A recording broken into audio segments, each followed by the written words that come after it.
د خېټې درد تر خپل نوم لاندې ډېره لویه معنا لري. خېټه کې دننه درد د بېلابېلو لاملونو له امله واقع کېږي.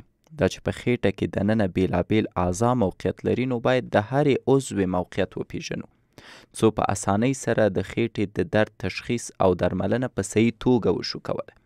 ځکه د خېټې د درد غوره څیز د هغه تشخیص دی، او د خېټې درد له درملنې نه مخکې د ناروغ خېټه باید تاسو معاینه کوئ او زور ور باندې وکړئ چې په کوم ځای کې درد دی.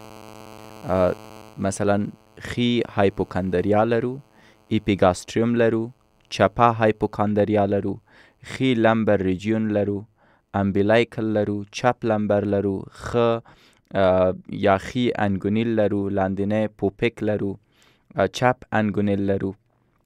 اوس خي هایپوکاندریا چې کومه ده، دا د خېټې پراخه ده، یوه برخه ده چې د خي اړخ پوښتیو لاندې واقع ده او هایپوکاندریوم ورته ویل کېږي. کله چې په دې برخه کې درد پیدا کېږي، هغه به عموما د ځیګر له زخم، د ځیګر ورم، امیبیایي پیچش، د صفرا د کڅوړې ورم، صفراوي تږي، د حجاب عاجز او کله کله د معدې د زخم له کبله په دې ساحه کې درد راپېښېدی شي، ځکه چې نوموړي اعضا په همدغه برخه کې موقعیت لري. دویم یو چې موږ لرو ایپیګاسټریوم دی. دا برخه د خېټې په پورتنۍ برخه کې د سترینیوم تر هډوکې لاندې موقعیت لري. که چېرته په دې برخه کې درد وي، نو هغه به عموما د معدې د زخم، د تیزابیت، د معدې د ورم، د ځینو چینجیو یا هم د صفرا له التهاب او په معده کې د هوا د راټولېدو له کبله. دا هغه ساحه ده چې دغه د مونږ د پښتیو کوم اډوکي چې دي، د دې منځ دی، چې مطلب نه ښي اړخ دی نه چپ اړخ دی، په منځ کې په دې ساحه کې. بل یو مونږ چپ هایپوکاندریوم لرو چې دا برخه د چپو پښتیو لاندې واقع ده، او که چېرته په دې برخه کې درد وي، نو هغه به د توري د التهاب، د مزمن ملاریا، د معدې د زخم، د پلوریسي او د توري د پړسوب له امله کېدای شي اوسي. بل خي لمبر ریجن لرو چې دا برخه د خېټې د خي اړخ په منځنۍ برخه کې د ملا تیر ته نسبتا نږدې موقعیت لري، او د دې برخې درد د پښتورګو د تریخي او د کلمو په پړسوب دلالت کولی شي. بل یو مونږ چې کوم لرو، پنځم یو چې دا هم مهم یو دی، امبلایکل دی. دا برخه له نامه نه لاندې د خېټې په منځ کې واقع ده، چې د دې برخې درد د معدې په زخم، تیزابیت، قولنج، د خېټې په چینجیو او په پرمختللي پیچش پورې اړه لري. چپ لمبر چې کوم دی، دا د خېټې چپ اړخ کې واقع دی. کله چې په دې برخه کې درد واقع شي، نو هغه به د کین پښتورګي د تکلیف له کبله او یا به د قولنج یا د کلمو د تخریش او التهاب له امله.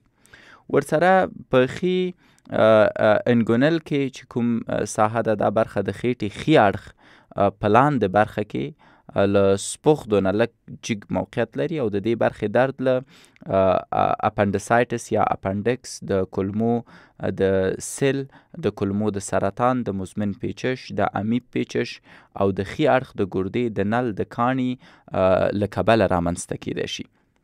ورسره سوپر پابک لرو. دا برخه له سپوغسو نه لږ پورته او له نامه نه لږ لاندې موقعیت لري، او د دې برخې درد عموما د مثانې له خرابوالي او په ښځینهو کې د رحم د داخلي برخې د خرابوالي له امله رامنځته کېږي. همچنان مونږ انګونل چې کوم دی چپ یو، په دې برخه کې درد د چپې ګردې په نل کې د کاڼي موجودیت، د نل د التهاب او د غټې کلمې د درد، د کولنج، د قبض، د کلمو د بندښ او د ښځو د رحم په داخلي برخه کې د خرابوالي له امله پیدا کېدای شي. سربیره په دې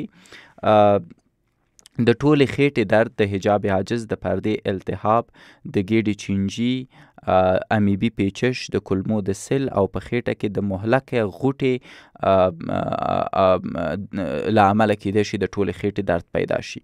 نو د دې ټولو ناروغیو بحث بیا باید بیل بیل وشي، ولې زه یوازې د خېټې د درد عمومي درملنه غواړم تاسو ته در یاده کړم چې ناروغ ته سکون حاصل شي او د معالج ډاکټر د ثواب او د شهرت لامل هم شي. پس که چېرته د یو انسان خېټه درد کوي، دا نه وایي چې ولا زما خېټه درد کوي حتما د کلمو درد دی، یا زما خېټه درد کوي حتما د معدې درد دی. نه، هر طرف ته درد بیله معنا لري.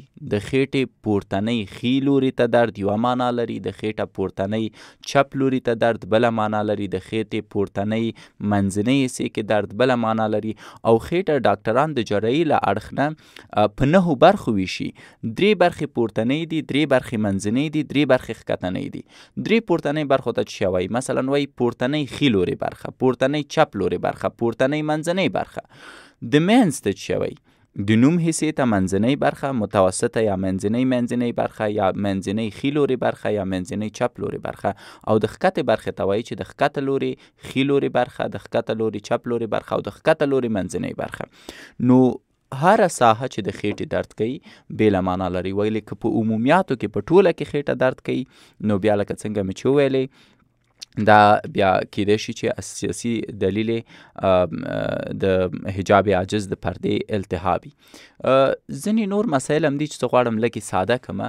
د روغتیا لپاره باید ووایم چې د خېټې دردونه که څه هم د سالمې روغتیا پر مخ خنډي، خو د نورو دردونو په پرتله عادي دي، او په ځینو کورنیو نسخو سره کیدای شي که چیرته شدید نه وي د دې درملنه وشي. ولې ځینې مهال جدي لاملونه لري چې بیا په هغې وخت کې ډاکټر سره د مشورې ضروري اړتیا ده. د خېټې عام دردونه د ځینې چای چې کوم شین چای، ویلنې او بادیانو خوړلو سره په آرام کولو او د سپکو تمرینونو په ترسره کولو له منځه تللی شي. ځینو حالاتو کې باید د خېټې درد پر مهال ډاکټر سره مشوره وشي. کله چې درد خورا ډیري او په هیڅ شي له منځه نه ځي، دا د اپنډکس ناروغۍ نښه ده چې د عملیاتو له لارې درملنه کیږي. د خېټې درد پر مهال د دې پړسېدل او سختېدلو ته باید تاسو توجه وکئ. کله چې د خېټې درد په مهال په ډکو بولو یا غایطو کې وینئ، دا بیا د بواسیرو ترڅنګ د نورو ناروغیو نښه هم ده. کله چې د خېټې درد په مهال سخته تبه وي، دا د اپنډکس ناروغۍ نښه ده. کله چې د خېټې د درد پر مهال یو انسان ته استفراق ورځي، دغه مهال د اپنډکس خطر بیا هم موجودي. نو دغه ډول نښې د سترو ناروغیو لکه د معدې او د ګولایټس یا د قولون د انفیکشن یا میکروبي کېدو او د اپنډکس لامل کیږي، چې یا خو جدي درملنه غواړي او یا هم د عملیاتو له لارې به باید د دې درملنه وشي. دا چې د خېټې د درد ناروغان عموما بدحاله او په عذاب کې، نو د یو نیک او ښه ډاکټر دنده دا ده چې په خپل وس د ناروغ درد او تکلیف راکم کړي، د ناروغ د درد لامل تشخیص او وروسته یې په اساسي درملنه پیل ورته وکړي. چې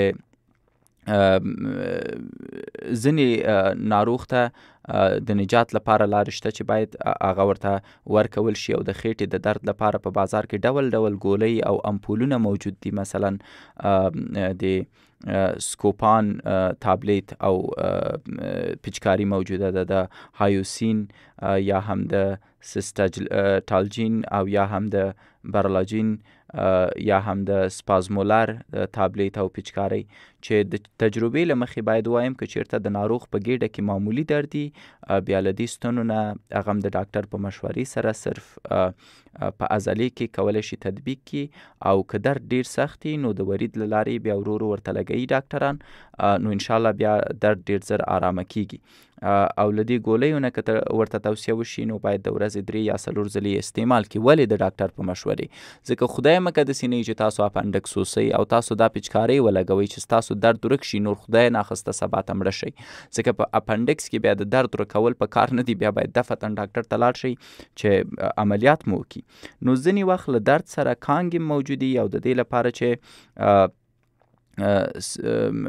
ښه کار وکړي دغه درمل، نو ناروغ ته ژور خوب باید وروستل شي، او د ناروغ خپلوان به کیدای شي پریشانه کړي ځینې درمل، نو ځکه یې د سختې اړتیا په وخت تطبیقول پکار دي. که چیرته ناروغ ورخطا او بې طاقته وي، نو بیا کولی شي چې ورته په ګلوکوز کې د هایوسین 15 میلی لیتره انجکشن یا پچکاری یو ځای تطبیق کړي. دا ډیره ښه طریقه ده، له دې سره د ناروغ درد ورکیږي او اصلي لامل هم پیدا کیږي او د هغه معالجه هم په اسانه کیږي. نو که چیرته ځینې مریضان د خېټې د درد له امله په ډیر شدت او ورخطایۍ سره تاسو ته راځي، دغه یوه خبره هم په یاد اوسي چې تاسو باید هغه آرامه کړئ. لومړی کار مو دا دی، ولې نښو ته په کتو که چیرته اپنډیسایټس وي، بیا ورته د درد ورته ارام محتوا مه ورکوئ.